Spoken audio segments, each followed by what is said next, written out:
Vous savez que depuis 3 ans, la Croix-Rouge internationale n'a pas le droit de mettre les pieds dans les prisons israéliennes. Vous connaissez d'autres États que vous pouvez me citer où c'est le cas, où la Croix-Rouge internationale n'a pas la possibilité de rentrer et où les familles, des milliers de familles ne savent pas où sont leurs proches. Eh bien, quand on voit les cartes que présente Netanyahou, c'est pas moi qui les invente, ces cartes.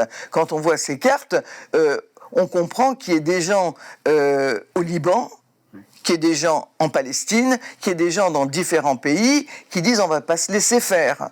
On va pas se laisser faire. Et qu'est-ce que vous faites quand vous vous laissez pas faire ? Ben, vous faites une résistance armée. C'est toutes les statistiques qui montrent que dans le monde, il y a de plus en plus de juifs qui avant étaient pour Israël, qui maintenant se démarquent et prennent leur distance et y compris contestent Israël, sa politique, pas simplement Netanyahou, mais la colonisation, les guerres permanentes qui sont livrées par Israël. Israël ne peut pas vivre sans guerre, c'est simple. Est-ce que vous considérez qu'aujourd'hui Israël c'est une sorte de théocratie ? Bah bien sûr que c'en est une, mais eux-mêmes le disent, c'est-à-dire que c'est un État, qu'est-ce qui s'appelle État juif ? C'est pas moi qui l'ai choisi de les appeler comme ça. Et qu'est-ce qu'a fait en 2018 la loi de l'État-nation qui dit que seuls les Juifs ont des droits ? C'est pas moi non plus. Donc, je veux dire que l'apartheid, il existait déjà de fait.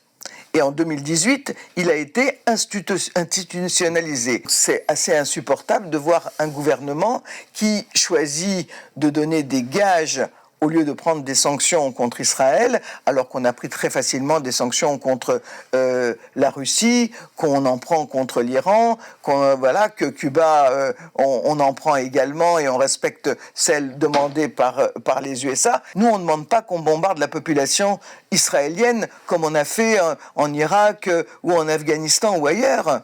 Non, on est pour déjà, si vous voulez, suspendre les privilèges, je dis bien les privilèges qu'on accorde aujourd'hui à Israël, qui a les mêmes droits qu'un pays européen, alors qu'ils ne sont pas en Europe et qui violent tous les jours les droits de l'homme et le droit international. D'accord. Pourquoi il n'y aurait pas eu un État binational ? Et pourquoi ils n'auraient pas partagé les choses ensemble ? Nous, c'est ce qu'on revendique à l'heure actuelle. C'est un État avec les gens tout qui soient égaux, quelle que soit leur origine, leur religion ou leur absence de religion, qu'ils aient les mêmes droits sur cette terre. Ça s'est fait sur l'Afrique du Sud, même si c'est pas parfait la société aujourd'hui, et on est pour cette solution.